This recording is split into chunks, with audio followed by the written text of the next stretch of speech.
Hi everyone, তোমরা কেমন আছো? আশা করি ভালো আছো। আমরাও ভালো আছি। তা সকাল সকাল আমি একটা নতুন ভিডিও নিয়ে চলে আসলাম তোমাদের সামনে। তা আমার দেখো বিছানা টিছানা সবই গুছানো হয়ে গেছে। ওই যে আমার মেয়েকে পড়তেও পাঠানো হয়ে গেছে, ওকে খাইয়ে। তা আমি এখন রান্নাও বসিয়ে দিয়েছি। এই যে এটা আমাদের ঘর, এই দেখো, এই যে। তা আমার রান্নাও বসানো হয়ে গেছে। ওইদিকে মাছের ঝোল হচ্ছে আর তেল পটল করবো। চলো তোমাদের দেখাচ্ছি পুরো ভিডিওটা রান্নার। এই দেখো, এইদিকে পাপান আর পাপানের মা ভাত খাচ্ছে। এই যে ওই যে পাপান খেলা করছে।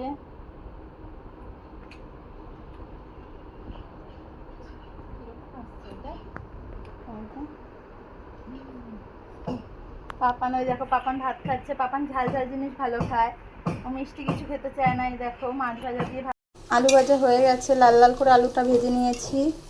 এবার এর মধ্যে আমি জিরের গুঁড়ো, লঙ্কার গুঁড়ো, হলুদ, লবণ, তারপর পেঁয়াজ, রসুন, আদা, এগুলো লঙ্কা সব পেস্ট করে রেখেছি, ওটা দিয়ে কষাবো।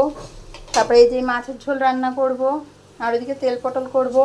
এদিকে ভাতও হয়ে গেছে। দেখো, দাঁড়াও আমি ভাতটা একটু নামিয়ে নিই, তারপরে আবার তোমাদের সাথে দেখা হচ্ছে। মধ্যে মশলা করে নিয়েছি, এর মধ্যে একটু সরষাও দিয়েছি, তারপরে পেঁয়াজ, আদা, রসুন, লঙ্কা সব কিছু একসাথে পেস্ট করে নিয়েছি। এবার এই মশলাটা একটু ওর মধ্যে দিয়ে দেবো। দেখো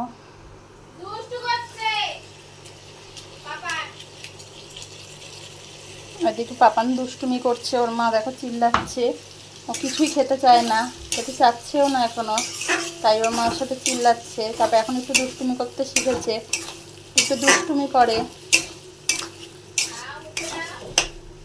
কোনো খাবারই মুখে নিতে চায় না। কিন্তু ওকে চিপস, কুরকুরি, তারপরে ডেয়ারি মিল্ক এগুলো এনে তো এগুলোও ভালোই খায়।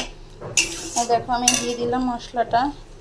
এবার আস্তে আস্তে আমি হলুদ গুঁড়ো,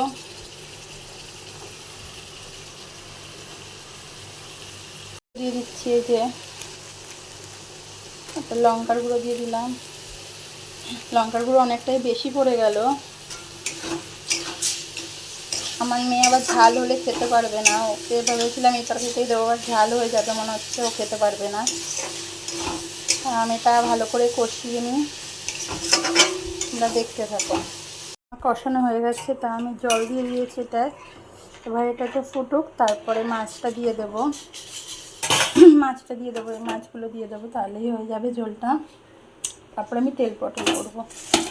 তা আমার মেয়ে পড়তে গেছে, ও কখন আসবে কি জানি, এসেই বলবে মা কিছু খেতে দাও, সব বলতে থাকে।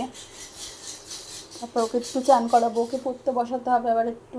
না, কালকে পড়তে যায়নি, কালকে যেহেতু মামা বাড়িতে ছিল, কালকে পড়তেও যায়নি, দুদিন ধরে ঠিক করে পড়তেও বসছে না, তা পড়তে বসাতে হবে। তা চলো আবার পরে দেখা হচ্ছে। তেল পটল রান্না হয়ে গেছে, এই দেখো একটু হবে। তা আমি একটু হালকা জল দিয়েছি, তাহলে ভালো লাগে। এটা তেল দিয়ে শুধু করলেও ভালো লাগে, তো আমি একটু জল দিয়ে করেছি। দেখো তেল পটলটা আমার হয়ে গেছে। আমি তেল পটলটা খুবই ভালো খাই। তা আমার খুবই ভালো লাগে এই তেল পটল রেসিপিটা করতে, আর খেতেও খুবই ভালো লাগে। যেন আমি মাঝে মাঝে এটা করি, তোমরা হয়তো আগেও একবার দেখেছো আমি এই রেসিপিটা করেছি, বলেছিলাম যে তেল পটল করবো, তা আজকে আবার করলাম। আমার খুবই ভালো লাগে। আমি বাপের বাড়ি গেছিলাম যখন, আমার মাকেও বলেছিলাম যে মা একটু তেল পটল করো সর্ষা দিয়ে। মা সর্ষা দিয়ে খুবই সুন্দর করে টেস্টি করে করেছিল, তা আমি আজকে সর্ষা দিয়েই ফার্স্ট ট্রাই করলাম, জানি না কেমন হবে। আমার মা তো খুবই সুন্দর করেছিল। মাছের ঝোল কমপ্লিট। এই যে আমার মাছের ঝোল হয়ে গেছে। দেখো, তা আমার রান্না মোটামুটি সবই কমপ্লিট। এই দেখো আমার ননদ পাট শাক, আর এটা হচ্ছে কি শাক, এটা পুঁই শাক, এই দুটো নিয়ে চলে আসলে বাড়ির সামনে বাজার এসছে, তাই এই দেখো ও এখন ফ্রিজে ঢুকিয়ে রাখছে। তা কালকে পাট শাক দিয়ে কী হবে জানি না, ডাল হবে না বড়া করবে, ডাল হবে, আর পুঁই শাকের তরকারি হবে। যারা তা ভিডিওটা এই পর্যন্তই। যদি আপনাদের ভালো লেগে থাকে তাহলে লাইক, কমেন্ট, শেয়ার এবং আমাদের পাশে থাকবেন। টাটা।